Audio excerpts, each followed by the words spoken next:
welcome us all here on this momentous occasion, let us hear a welcome address from Angeline R. Cerribo with highest honors from Grade 12 STEM, Section Newton.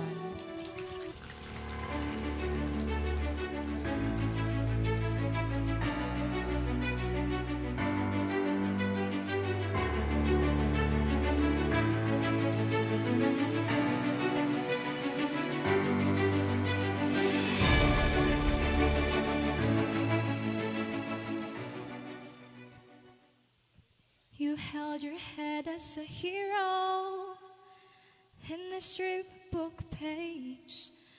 It is the end of the decade, but the start of the age. This is our new chapter. We will going to face the new and higher level of education.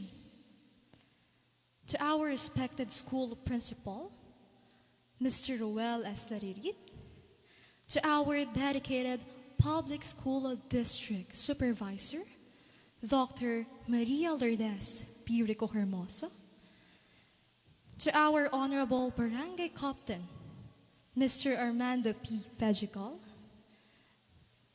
to our esteemed guest speaker, our beloved teachers, proud parents, distinguished guests, and my fellow graduates. Isang mapagpalang hapon po para sa ating lahat.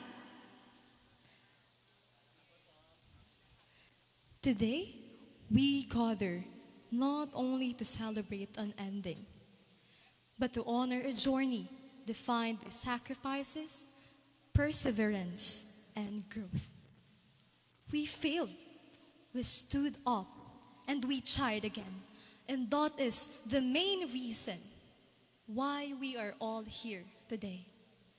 It is my greatest honor to welcome all of you to the 57th commencement exercises of Landi National High School that stands as a symbol of our collective determination to rise above challenges and pursue excellence.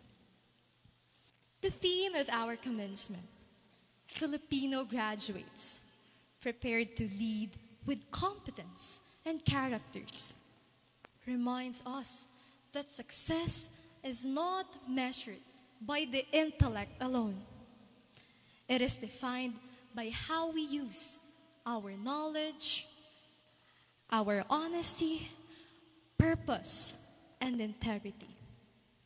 Well, if we tell this journey into a story, this is not a story of a perfect student. It is a story of each of us. A story of a student who sat quietly in class, but fought silent battles every night. A story of a student who's always present, but exhausted inside. A story of a student who balances school and responsibilities at home, helping their families while chasing their dreams. A student who loves pleasing other people just to make them happy. Ika nga nila, alipin ng sinasabi ng iba. But chose to have courage and at the end, follow what's inside their heart. At sa bawat pagkakataon, pinili nating hindi sumuko. Pero alam nyo ba, sa bawat pahina ng kwentong ito, we were never alone.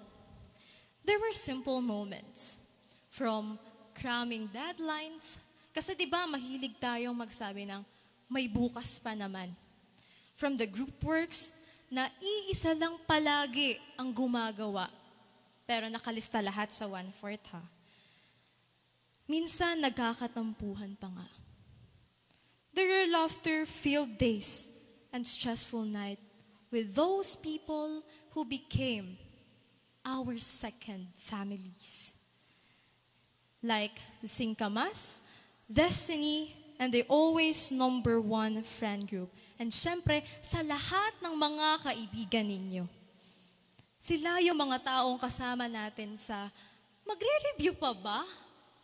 Hanggang sa, tara, curbside na lang. Pero wag po kayong mag-aalala. Siyempre, nakakapasa naman ang lahat. Kasi, we always believe that learning should be fun. We also have our kuya and ate na parang kapatid na rin natin. Si Kuya Levy, never niyang nakalimutan na bumati sa akin at palakasin ang loob ko. Si Christopher and Anthony, who became one of my mentor in my research journey. We must be grateful for all of them. Why? Because they serve as the supporting characters in this story.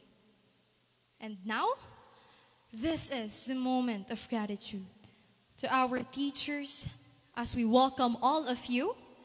You are among the most important chapters in this story.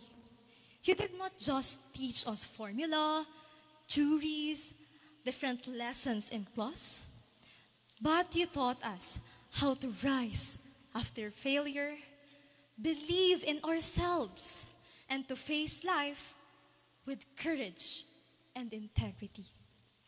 You pushed us when we doubted ourselves. You reminded us that learning is not just about the grades, the medals, but about growth. Sa aking mga naging advisors, Ma'am Emmeline, Ma'am Noeline, and most especially, Ma'am Maria Victoria E. Valdebieso, at sa lahat ng mga advisors natin, sa bawat sambit nyo po ng, kaya nyo ba yan? Agalingan nyo ha? Sa bawat corrections, sa bawat pagkakataon na hindi nyo kami sinukuan. Nandito po kami ng dahil sa inyo. At syempre, learning goes beyond the classroom. Sa mga competition, for sport and academics, we have our coaches na syempre, teacher din natin. Nawa ay patuloy nating diligan ang naipunla nila sa ating puso at isipan. At alam nyo ba? A wise and highly intelligent person once told me na you should not validate yourself from other people. It should be validated by yourself and the closest people around you. Thank you very much po, Sir Perry. To all of the teachers, thank you for being our mentors, guide, and second parents. And above all, to our families, your sacrifices, encouragement, and unwavering support mentally, emotionally, and most especially financially became our fuel in order to keep us going. To my mother and father, Mama Jocelyn and Papa Odi, who believe in me when I even doubted myself, whose quiet sacrifices became the foundation of my strength. To a very special girl, Hazy Daya, my very supportive tita, Magnita Elemna, Tita Maya, Kuya Adrian, and Andrea, you inspired me to keep going every single day. Kaya naman, sa aming mga magulang at pamilya, hindi man po namin laging nakikita ang pagod nyo, but we felt it in every opportunity that you gave us. For every sacrifices that you did. And we are truly lucky for all of you. This achievement is not ours alone. It is yours too. And sa ating mga sarili, we are not perfect, but we are persistent. Hindi man madali, pero tingnan nyo, pinili nating lumaban. Kahit ilang beses tayong natakot, pinili pa rin natin ang sumubok. As a Filipino graduate, these experiences equip us so that we can do so with courage, integrity, and compassion. Hindi dito nagtatapos ang ating kwento dahil simula pa lamang. Dalhin natin ang ating talino, puso, at paninindigan saan man tayo dalhin ng mundo. Today, we do not just graduate. We step forward as a Filipino leaders, ready to shine with competence, character, and most especially, heart. Batch 2025 to 2026. This is our moment. Handa na tayong humarap, lumaban, at magtagumpay. Congratulations! Mabuhay!